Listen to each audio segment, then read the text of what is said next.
Recording in progress.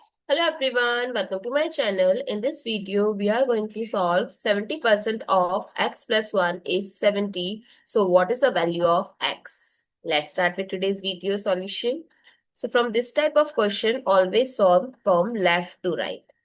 And step by step, you will always reach that right answer. How? First, 70% we can write 70 by 100. Of means multiplication you can write in place of this. And is means here is equal 70. Now we have to find the value of x. So except x, take the all terms to other side.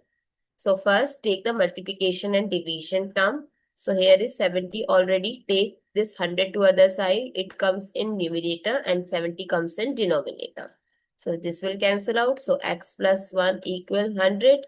So x equal, we have to find the value of x. So to isolate x, take this positive 1 to other side as negative 1. So what is the value of x? 99. Always solve from left to right and step by step. Then you will always reach at the right answer. I hope it's clear and you find it useful. So don't forget to share your feedback through like, share, comment and subscribe to my channel. Thanks for watching. See you in the next video.